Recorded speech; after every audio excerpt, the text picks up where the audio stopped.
Tu es là en train de te morfondre. Jésus, est-ce que tu vois mes larmes? Mais bien sûr qu'il voit tes larmes. Mais il ne va pas t'exaucer parce que tu es en larmes. Il va t'exaucer parce que c'est le temps de Dieu. C'est son temps. Il va t'exaucer parce que le programme est en train de suivre son cours. Parce que le temps fixé est arrivé. Isaac ne va pas venir tôt parce qu'Ismaël existe. Soyons un peu délivrés de ça. Vous savez, en tant qu'enfant de Dieu, en tant qu'élu, apprenez à ne pas écouter, non, on ne va pas dire écouter, mais apprenez à ne pas accepter les choses parce que vous les aimez. Acceptez les choses parce que c'est la vérité. Amen. Cet amen n'est pas normal. Amen. Dis à un frère, est-ce que tu as bien dormi? Bon, maintenant, dis encore au même frère, dis amen à la vérité. Lorsqu'on est enfant de Dieu, il faut vraiment qu'on se délivre de ça. Je veux dire quelque chose qui va te choquer, mais je me permets de te choquer. Voilà pourquoi vous verrez que dans certaines églises, malheureusement locales, où il y a vraiment des choses un peu étranges, pour être douce dans mes paroles, il y a des choses étranges qui se font, mais vous voyez les gens courir là-bas. Pourquoi? Parce que les chrétiens d'aujourd'hui, vous voulez seulement les choses qui vous arrangent, mais vous ne voulez pas adhérer à la vérité. La vérité, c'est que Dieu n'exauce pas tes larmes. Sinon, il aurait exaucé les larmes de Sarah. Sarah a pleuré jusqu'à entrer dans la ménopause et elle s'est fatiguée. Elle s'est tellement fatiguée qu'elle a même dit à son mari, écoute, prends la servante. Trop, c'est trop. Et même quand le miracle de Sarah, je vais appeler ça comme ça, même quand le miracle de Sarah est arrivé, Dieu n'a toujours pas bougé. Toi à qui on a dit, je ne sais pas à quel moment de ta vie, que quand les gens te critiquent, c'est là que Dieu descend. Cet évangile, tu as eu ça où? Rentre dans la Bible. Je ne te demande même pas de croire parce que je le dis ce soir. Je te dis seulement vérifie. Sois comme un étudiant de Béret. Vérifie la parole. Toi à qui on a donné un évangile en te disant, tu vois, Dieu il n'aime pas être dans la honte. Toi, tu crois que Dieu est dans la honte à quel moment? Au moment où tu n'as pas ce que tu cherches. Ismaël avait 13 ans. Dieu n'était pas dans la honte. Ça, c'est ce qu'on t'a prêché quand tu avais je ne sais pas quel âge. Ah, Dieu ne me laissera pas dans la honte. Oui, mais le problème, c'est que tu n'as pas la même définition de la honte que Dieu. Toi, la définition de la honte que tu as, c'est la définition du monde. Comme Sarah. Ah, quand Dieu va voir Ismaël sortir d'Agar, Dieu va voir que je suis dans la honte. Dieu va intervenir. Sarah a été choquée. Parce que Dieu a intervenu lorsque Ismaël a eu 14 ans. Qu'est-ce que toi tu appelles la honte? Quelle est la honte selon Dieu? Dieu n'est jamais honteux. Ben oui, il n'est jamais honteux. Mais seulement il n'a pas la même définition que toi. Toi tu crois que quand les gens te critiquent, Dieu est dans la honte. Il n'est pas dans la honte. Dis à ton frère la vérité. Je reprends encore la phrase. Toi tu crois que quand les gens te critiquent, parce que tu n'as pas été exaucé comme Sarah, tu crois que Dieu est dans la honte. Dieu n'est pas dans la honte. Il est imperturbable. Et il est bien là où il est. Parce que, écoute, le programme de Dieu ne change pas à cause des langues humaines. C'est pas parce que les gens ont parlé. Et Dieu, est-ce que tu vois comment on me critique? Tu es où? Qu'est-ce que ça veut dire? Qu'est-ce que ça veut dire? Lui-même, il a été critiqué. Tu parles de quoi? Lui-même, Jésus a été critiqué. Si on ne te critique pas, c'est que tu as un problème. Le monde doit te critiquer. Oh, dis à un frère la vérité. Ce sont les genres de phrases, mon frère, qui n'ont rien à voir avec la parole de Dieu. Si tu étais choqué, c'est comme ça, c'est la vérité. Ça n'a rien à voir avec l'évangile. Tu te mets là en prière, tu gaspilles ces minutes-là. Ces minutes-là, il fallait même venir me servir. J'avais des choses à faire, ce qui me dépasse. Je t'aurais envoyé, tu serais béni. Au lieu de passer ton temps 2 heures à genoux en train de dire des choses qui ne sont même pas arrivées sur le plafond. Donc si ça n'a pas atteint le plafond, ça n'a même pas atteint Dieu. Oh Jésus, tu ne vois pas comment les gens m'indexent. Où est le Dieu d'Israël? On m'indexe. Mais on doit t'indexer. Jésus a été indexé. Donne un amen. Ça fait souffrir? On doit t'indexer.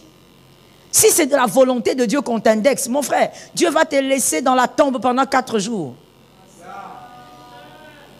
Il a dit lui-même, Jésus, il a dit tout ça, ce n'est pas à cause de Lazare ou de la maladie ou tout ce que vous voulez. Tout ça, c'est pour la gloire de Dieu. Si la gloire de Dieu est que tu passes par 6 ans de galère, Dieu va te faire passer par 6 ans de galère. Dis à un voisin, après tout, Jésus cherche sa gloire. Non, tu le dis avec autorité et force. Dis à un autre, après tout, Jésus cherche sa gloire. C'est une affaire de gloire de Jésus. Ce n'est pas une affaire de la gloire de ta maison. Ce n'est pas une affaire où on te critique. Ce n'est pas une affaire qu'on t'indexe. Ce n'est pas une affaire que ta famille commence à parler. Que ta famille parle, elle va se fatiguer. Ne dérangez pas mon micro, sinon vous êtes de mèche avec les diables. Ce que je dis là, c'est important, les gens doivent entendre ça. Beaucoup de gens sont dans les obscurités d'une prière qui ne sera jamais exaucée, car l'apôtre Jacques dit, vous ne recevez pas parce que vous priez mal. Tu vas faire 4 ans avec le même sujet, parce que tu pries mal. Oh Jésus, tu ne vois pas, tout le monde commence à me critiquer, ma famille m'a rejeté. Mais qui t'a dit que Jésus va agir parce que ta famille parle? Jésus va agir parce que le temps de Dieu est arrivé. Je reprends l'exemple d'Ismaël. Tu sais pourquoi j'aime reprendre ça? Parce que Abraham est le père de la foi. Je ne sais pas si toi tu seras la tantine de la foi. Si tu as compris ce que je voulais dire par là, tu as compris. Je ne pense pas que toi tu seras l'oncle de la foi. Il n'y a qu'un seul père de la foi. Il n'y a pas de tantine, il n'y a pas d'oncle, il n'y a pas de petit frère de la foi. Le modèle de la foi, c'est lui. Donc si à lui, devant lui, Dieu ne s'est pas senti perturbé, ce n'est pas devant toi qu'il va se sentir perturbé. S'il a attendu que Ismaël grandisse, tout le monde dise, oh Abraham, heureusement que tu as une femme comme Sarah. Cette femme, Abraham, cette femme à la révélation. Si cette femme ne t'avait pas envoyé vers Agar, tu sais que tu n'aurais pas d'enfant. Les hommes ont parlé dans tous les sens. Quand on parle de 14 ans, ce n'est pas 2 ans. On parle de 14 ans, ce n'est pas 3 ans. 14 ans, un garçon de 14 ans, c'est un gaillard. Mais Dieu est là, calme. Il attend. Il attend quoi? Il attend son temps. Parlez comme vous voulez, Dieu attend son temps. Plaignez-vous comme vous voulez, Dieu attend son temps. Coupez-vous même comme les prophètes de Baal. C'est d'ailleurs un très bon exemple. Dis à ton frère, écoutons cet exemple. C'est un très bon exemple par rapport à ce que je veux dire. Merci Saint-Esprit. Élie n'est pas venu donner l'offrande à n'importe quel moment. Les prophètes de Baal se sont déchirés, se sont coupés. Élie, il n'attendait pas que leur prière termine. Élie attendait l'heure de l'offrande. Est-ce que tu n'as pas compris ça, mon frère? Élie n'attendait pas qu'il se fatigue. Élie regardait le soleil. Il dit, ok, maintenant c'est l'heure de l'offrande. C'est-à-dire quoi? Même Élie le prophète, dans le temps là antique, n'ayant pas le Saint-Esprit en lui, n'ayant pas la Bible que toi tu as aujourd'hui, avec toute la connaissance que toi tu as aujourd'hui, mais Élie te dépasse. Élie savait que Dieu n'exauce pas parce que j'ai crié le feu. Dieu exauce selon le temps. Ça doit être le temps pour que l'exaucement descende. C'est tout. Ce qui avait fait grâce à Élie, c'est non seulement la puissante main de Dieu, mais c'est parce que Élie avait su lire dans le temps. Il a attendu l'heure de l'offrande. Il a dit à cette heure ici, ça ne peut pas rater. Donc même là-bas, nous comprenons que Jésus agit, exauce par rapport au temps. Est-ce que quelqu'un m'entend bien? Dans toutes ces choses, évidemment, il y a la place pour la souveraineté de Dieu, la place pour la grâce infinie de Dieu. Mais mon frère, ce que tu dois retenir par rapport à cet autel, c'est que Dieu ne va pas t'exaucer parce que les hommes t'ont critiqué. Sors de ça au nom puissant de Jésus. Sinon, ne dis jamais à quelqu'un que moi je suis ton pasteur. Parce que je ne peux pas enseigner des choses comme ça. Ce n'est pas biblique. Dieu n'exauce pas nos caprices. Dieu n'exauce pas nos attentes. Même quand elles sont bonnes. Dieu exauce, c'est qu'il a décidé. Selon le temps qu'il a décidé. Et ça, c'était, je crois, le Le deuxième petit point dans le quatrième... C'est ça, n'est-ce pas? Le deuxième petit point. Le deuxième petit point, c'était la visitation, n'est-ce pas? Le problème de Caïn, dans la quatrième faille, n'est-ce pas? C'était donc le deuxième petit point, c'est que Caïn avait regardé la visitation d'un autre au lieu de se focaliser sur son problème.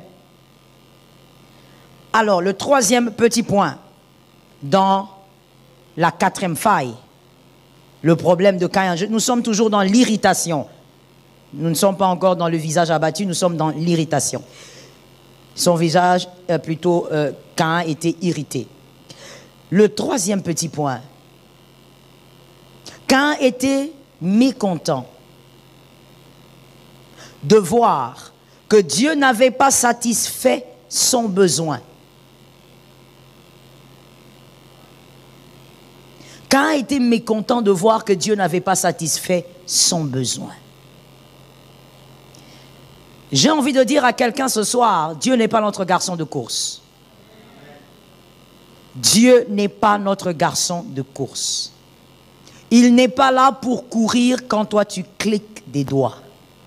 Il n'est pas là pour exaucer tous tes besoins. Retiens et écris, Dieu exauce nos besoins, répond à nos besoins lorsque cela correspond à sa volonté. Lorsque cela correspond à sa volonté. Volonté donc veut dire plan de Dieu. Lorsque ça correspond au plan de Dieu, Dieu va exaucer, Dieu va donner. Comme un bon père, il va le faire. Mais ça doit correspondre à sa volonté. Que quelqu'un me dise sa volonté. Pendant que tu le dis, que le Seigneur te fasse grâce.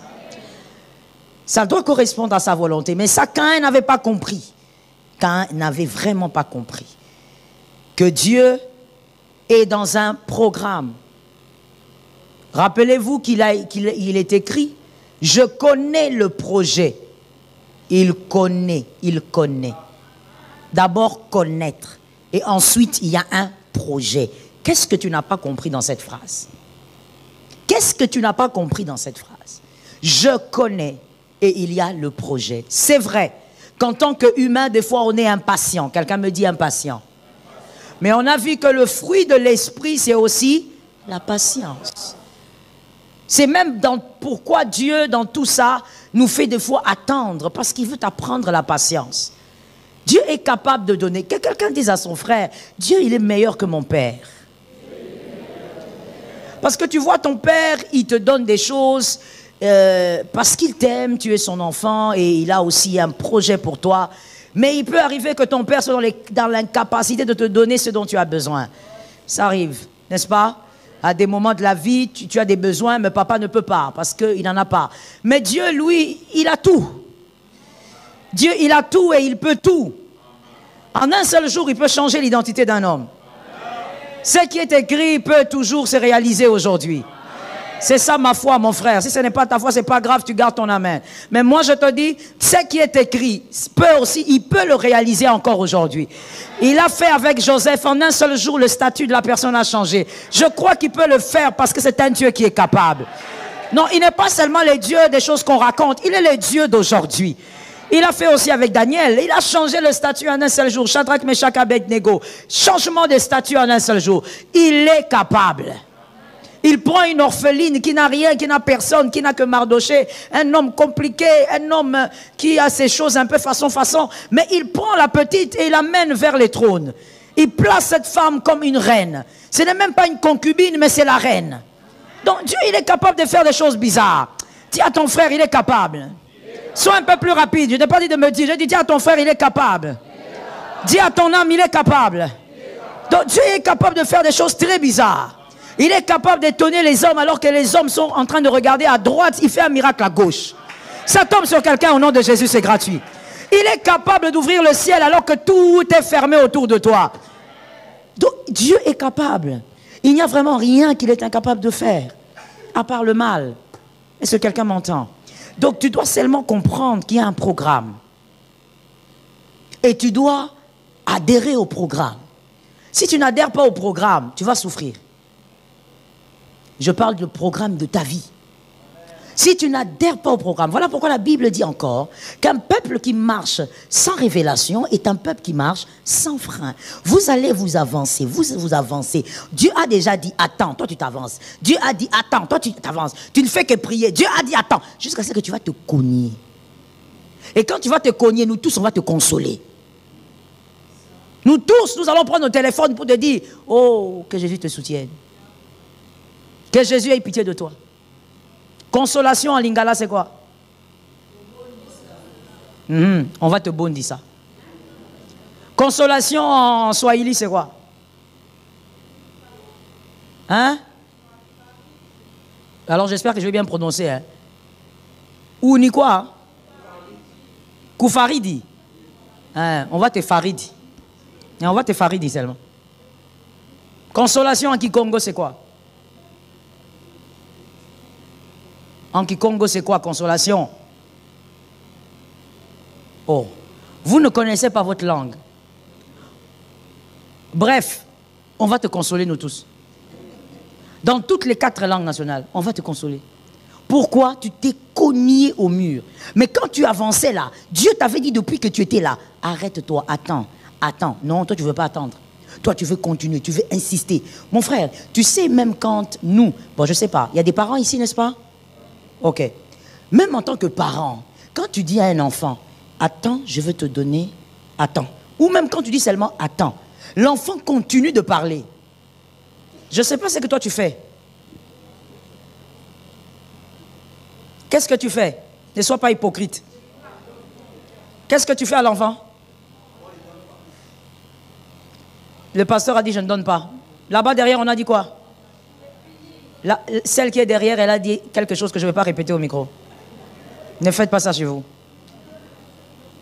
Non, moi, écoutez, moi, quand je te dis, attends. Mais tu es toujours en train de dire, maman, tu sais, d'abord, je veux souffler un grand coup. Et quand je souffle un grand coup, les enfants savent que ce n'est pas bon. Demi-tour, ils ferment la porte. Parce que si tu ne fais pas demi-tour en ce moment-là, quelque chose va tomber sur toi. Je te dis, quelque chose va tomber sur toi. Une arme à destruction massive. Une arme antique va te localiser. Donc tu dois partir. Quand je te dis attends, même si tu ne m'as pas dit la suite, tu attends. Parce que sinon ça commence à agacer. Quand Dieu te dit attends, attends. Dieu te dit attends, non. Seigneur, tu dis quoi? Olo binini. Olo. Encore les genres de chansons qu'on vous sort. Toi, tu entends seulement, dès que tu entends une belle mélodie, tu commences à chanter dans la prière. Tu fatigues. Ça veut dire que même Dieu a dit aux anges, laissez ces cas-là. Laissez. On va voir ces cas plus tard. Même les anges sont fatigués de toi. Mon frère, ce n'est pas en vain que Jésus a dit, la Bible, avant que vous ne puissiez ouvrir la bouche, Dieu sait ce dont vous avez besoin. Tu crois que c'est en priant que tu informes Dieu? Tu n'informes pas Dieu. Nous prions parce que nous sommes fils. Nous sommes enfants. On doit parler à notre papa. C'est pour ça qu'on prie. Mais en réalité, tout ce qu'on va dire après cette prédication, Jésus connaît les points et les virgules. Tout ce qu'on va dire tout à l'heure là. On ne l'informe pas. Quand j'entendais un frère prier, il dit, oh Seigneur, voilà pourquoi bien aimé, pendant les cultes, n'écoute pas les gens prier. Je t'assure, hein, sois concentré dans la prière. Je dis, reste sur ton autel. Je vous dis, il ne faut pas écouter les gens prier. Une fois, j'entends un frère en train de dire, oh Seigneur, Père, où est-ce que tu m'avais promis? Moi, j'habite tel endroit, avenue tel, au numéro tel. Jésus, est-ce que tu as oublié? Non, puisque tu en es, donne aussi ta race et tout ça, parce que Jésus a oublié tout ça. Tu n'as pas besoin de... Au fait, tu dois retenir le fait qu'il a dit, je connais le projet. Pourquoi je parlais de la révélation? Pour dire que si tu sais, même si tu ne connais pas tout, mais si tu sais à peu près quel projet il a pour toi en 2022, il y a des choses que tu ne demanderais pas. Parce que tu sais que de toutes les manières, il va me donner ça en décembre. Donc les temps ici, là, je préfère maximiser